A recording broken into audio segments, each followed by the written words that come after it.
Police station तहसील येथे अपराध क्रमांक 371/26 कलम 135 महाराष्ट्र पोलीस अधिनियम, त्याचप्रमाणे 223/125 भारतीय न्याय संहितेनुसार गुन्हा दाखल करण्यात आलेला आहे. नागपूर शहरामध्ये ताजुद्दीन बाबा यांचा 104व्या जयंतीनिमित्त संदल काढण्यात आला होता. नवजवान संदल समिती सेवा सदन चौक यांच्यातर्फे संदल काढण्याची काल त्यांनी परवानगी मागितली होती आणि आपण अटी आणि शर्तीवर त्यांना ती परवानगी दिली सुद्धा होती. परंतु त्या अटी व शर्तीचा भंग करून जेव्हा संदलची मिरवणूक काढण्यात आली त्यामध्ये वाहनावर म्हणजे जे वाद्यांचे वाहन होती, ज्याच्या बँजोची वगैरे वाहनं होती, त्या वाहनाच्या वर टपावर चढून अक्षरशः त्या चलनी नोटा आणि नकली नोटा असे उधळत गोंधळ घालत आम्ही वारंवार सूचना देत होतो की बाबा खाली उतरा, कोणाला तरी करंट लागेल किंवा एखादी दुर्घटना होऊ शकेल किंवा तुम्ही पैसे उधळू नका, तो या पैशाच्या गोळा करण्यासाठी झुंबड उडून लोकांच्या जीवितास धोका उत्पन्न होऊ शकतो. अशा वारंवार सूचना देऊनही आयोजकांनी त्याकडे दुर्लक्ष केलं होतं.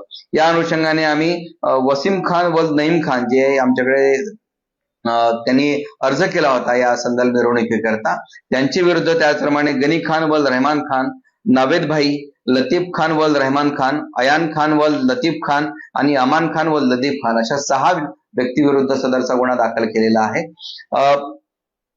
नेहमी वेगवेगळ्या कार्यक्रमांना परवानगी मागितली जाते आणि पोलिसांतर्फे योग्य अटी आणि शर्तीवर परवानगी दिली सुद्धा जाते. पोलिसांचा एकमात्र हेतू असा असतो की सदरची मिरवणूक अगदी शांततेत आणि सौजन्याच्या वातावरणात पार पडावी, लोकांनी भक्तिभावाने त्या मिरवणुकीचा आनंद घ्यावा.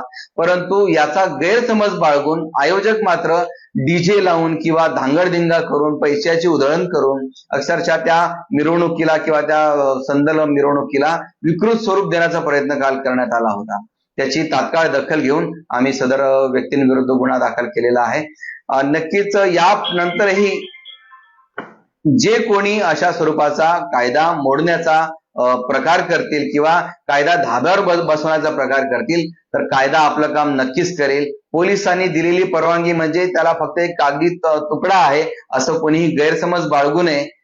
कायदा कसा अंमलात आणायचा हे आम्हाला चांगल्या पद्धतीने माहिती आहे. त्यामुळे यापुढेही जो कोणी व्यक्ती अशा प्रकारच्या धार्मिक मिरवणुका काढणार असेल तर त्यांनी कृपया कायद्याचं पालन करून किंवा कायद्याच्या